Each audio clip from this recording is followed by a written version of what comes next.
What's up? Who is Michael Dean? Well, I'm glad you asked. Come on in, we'll talk about it.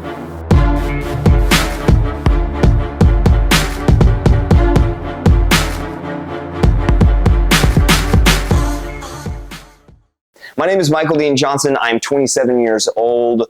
My favorite color is blue. If you want to know that, I'm from Knoxville, Tennessee. I love fitness. If you know anything about me, I'm a former model and actor in New York City. I was on an MTV reality show, and now I'm an international fitness coach, and I can honestly say I love it. So you're probably wondering how I got into fitness, and you know, we're all wired different. I was always a very active kid. So there's some kids that love video games or reading. I was always outdoors, building forts, just really, really active. But then in school, I never really played sports until my school offered wrestling. And I was like, you know, this sounds like a pretty cool sport. I'll give it a try.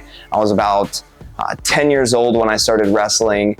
And from there, I just fell in love with the sport. I really found it a cool concept that how my match went, how the results I got were directly related to the amount of effort I put into my training. So if I ran more, I conditioned myself more, I practiced the techniques more, I directly saw results. And I loved that. Wrestling is a little different than a team sport, whereas you have to rely on teamwork and you can have a great game, but your team still lose. Wrestling was different, and I did think that was really cool. I got pretty good at wrestling. I started going to summer camps at Ohio State in wrestling with the college athletes when I was in high school. My senior year, I ended up placing 5th in wrestling in the state of Tennessee. So that was a pretty big accomplishment. I got in really good shape. But wrestling, if you know anything about it, it's a very difficult sport. So then leading into bodybuilding, I graduated high school. I didn't really want to wrestle in college. So I just started hitting the gym, and I completely honest had no idea what I was doing. I was just bench pressing, bicep curls, kind of whatever I knew to do. And a competitive physique competitor walked up to me in the gym one day and was like, hey, you know, do you compete? Compete in what? And he told me about bodybuilding competitions, amateur competitions. Is like, you're in really good shape. I think I could train you in 6 weeks to do this show that's coming up. Boom, I did the show. I ended up winning first place in my class at the show. And again, I loved it. So I fell in love with wrestling and then kind of timed out with that. And then I started bodybuilding and then boom, fallen in love with fitness right over again. I've competed 5 times over the course of my bodybuilding career, all in men's physique. And again, bodybuilding and your own body is directly related to the amount of effort you put in. So if I put in effort into my training, I saw more results. If I didn't put as much effort in and I didn't see the results I wanted, I know it's because I didn't put that effort in. And I found that was great for me, who was young and not quite sure about my identity. It was, okay, now I have found a place where I have control over my life. And any young person out there, fitness is a great way to have control over your life. I really encourage young people to start exercising. So fitness has been a huge part of my life.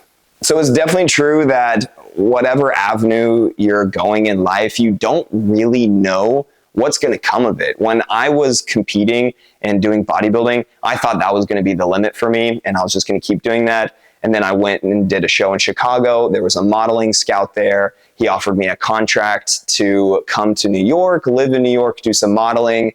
So I was like, you know what? I'm going to give it my best shot. I actually dropped out of college. I just finished out my sophomore year at the University of Tennessee. I dropped out, moved to New York City. I had just turned 20 years old when I moved.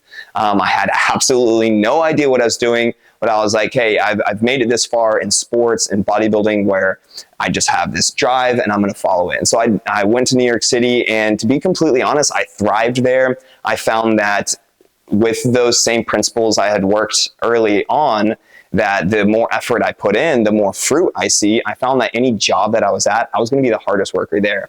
Anytime I was meeting with someone, I was going to be the most charismatic, smile, make it a fun meeting for both of us. And I really had a lot of success.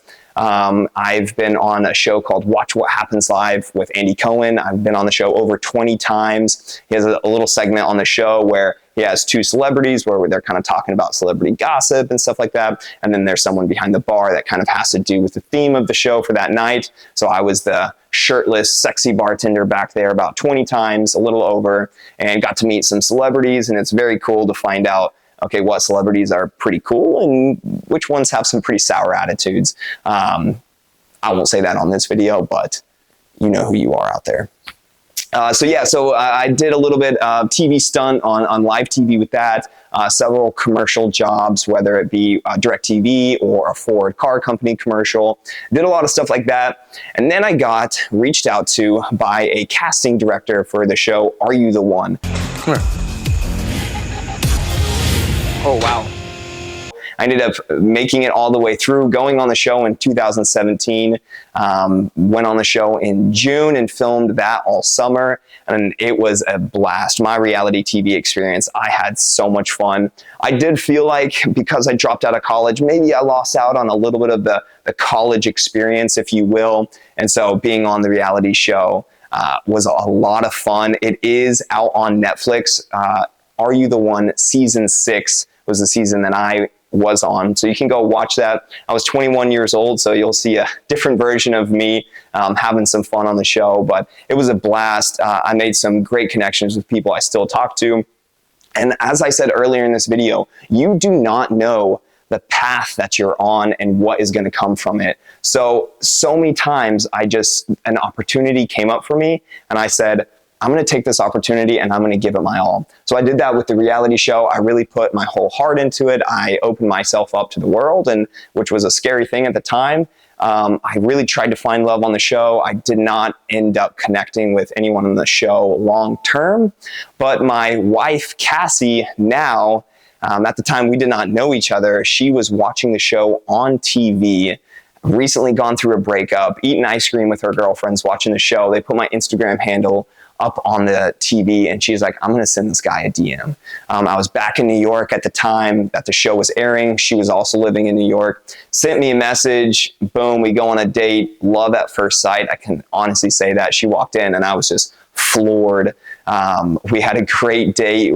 Dinner started at 7 p.m. or so, and I think we ended up sitting at the restaurant till almost midnight talking, and the restaurant was closing and we had to leave and end the date. So 5-hour first date. We had so much fun. And I mean, that was it. Never dated anyone else since then. We started dating, soon got married, started a family. Meanwhile, all this time that, we're dating, we're getting married, and then boom, COVID happens. So being a trainer in New York City, a model, actor, reality TV, doing a lot of in-person stuff, and then boom, COVID happens. That was a total turn for me. And obviously it was a total turn for the rest of the world. So we ended up renting a house in South Jersey, moving by the beach. It was good to get out of New York and out of the craziness that was going on and being a little bit more remote. And then we did feel that with the pregnancy that was safer as well, because at the time COVID was very uncertain at the risks there. So we moved to South Jersey. Life was good again. And then summer rolls around. Cassie ends up having the baby. We have Capri. It's so much fun. We're going to the beach with our new daughter. And for me, it was a very uncertain time. Although life was good and we're starting a family, I felt a lot of pressure on me to be the provider for my family. I wasn't sure if I was going to still be able to be a trainer or a model or anything like that. So I was like, I'm going to get my real estate license. Big shocker there. I'm sure no other model actors have ever tried to go that route. And so I got my real estate license, took the course, took the test, passed, all that sort of stuff. And I started kind of building up my clientele, showing houses and stuff. And I just realized, like, deep down, again, I'm a very driven person. I realized, like, this is not my passion. There are people who are passionate about certain stuff, and I'm passionate about fitness. And I'm starting this new career where I'm going to have to put in so much effort into this new thing. And it kind of clicked. I really like to take a step back when I'm faced with hard decisions and think objectively. And I just thought, if I can put this same amount of effort into a new job, why can I not put this same amount of effort into fitness and create a career out of it? And so that's what I did. I was a real estate salesperson for a few weeks, if that, and I quickly decided that was not the route for me. And so I decided that I was going to do online coaching. And at the time, I maybe had 5 online clients, didn't really know how to coach people online that well, very good at in-person training, but online is very different, and writing the programs and sitting behind a desk as opposed to coaching in person was something that was unfamiliar with me. I ended up looking around and contacting a company called Linus to do programming and to help me learn the software, and I was blown away. They really taught me how to coach people online. I had the drive and know how to motivate people, but again, learning how to do that online was a whole different ballgame. So quickly started gaining clients, learned how to create content that would show people that anyone can be fit. Anyone can prioritize their health. You don't have to be in the best shape to be in good health, and that fitness can be for everyone. And so I already knew that, but Linus, this company, helped me showcase that through social media, through the posts that you've probably seen from me. And I started gaining online clients, coaching people, and now looking back at it, it's one of the best things I've ever done in my life, because I truly care about all my clients. I truly want people to see results. It's not a money game for me. It's not how many clients can I get. It's how much results can I get from each person. And that is very, very close to my heart. And so online coaching has given me the opportunity now to coach hundreds of people online all over the world, people that I would never get to connect with, and help them see results. I've had people who had autoimmune disorders who now are no longer on medication and are in remission and are fine because they were able to heal their bodies. People that have lost tons of weight. I've had people who struggled with confidence in the gym and are building muscle and more confident now. I absolutely love being an online coach and connecting with people all over the world. It's been a blast. And looking back at these past 7 years or so from where I was from Tennessee, I moved away, and then boom, I ended up moving back to Tennessee. So online coaching started blowing up. I realized I could do this wherever. So Cassie, me, and Capri started traveling around looking for spots to live. So we looked in Dallas, we looked in Austin, Texas, Denver, we looked in Miami area, and then we came to visit my parents in Tennessee after all of that, not sure where we're gonna live. And I just kind of realized, hey, life is really good here. First of all, the weather is beautiful in Tennessee. Knoxville is located near the Smoky Mountains, so you just get awesome foliage in the fall time. It's beautiful, and the people are really, really cool. And I decided this is a great place to set up shop, to run an online coaching business, because life around is easy and I can give a lot of focus into coaching, as well as it's a great place to raise a family. And at the current moment, that was the main focus, is getting us set up as a family. So we ended up moving back to Tennessee. Great decision. Again, I like to, whenever I'm faced with hard decisions, think on myself objectively. Is this the right move? And pray about it and then move forward from there. And really, once you've thought about it and you make the decision, stick to that decision, because your gut is almost always right. So boom, we moved back to Tennessee. Thinking back on the years, I'm shocked at the direction my life has gone. And looking back, it all makes sense. But moving forward, sometimes there's things in our life that you're not sure if this is going to be the right path. But I can guarantee you, if you give it 100% effort, you're going to see the fruit from it. So what is next for Michael Dean? To be completely honest, I don't know. The one thing that I do know is whatever avenue I continue to go down, as long as I give it 100% of my effort, I might not see the fruit that I'm expecting, but I will see fruit from it. And I want to share that with you as well. And remember this, that this may or may not be the right path for me, but if I give it 100% of my effort, good things will come from it. And that is just my life mantra, that whenever an opportunity comes up, I'm going to capture it. I'm going to do my absolute best. So who knows? The sky's the limit.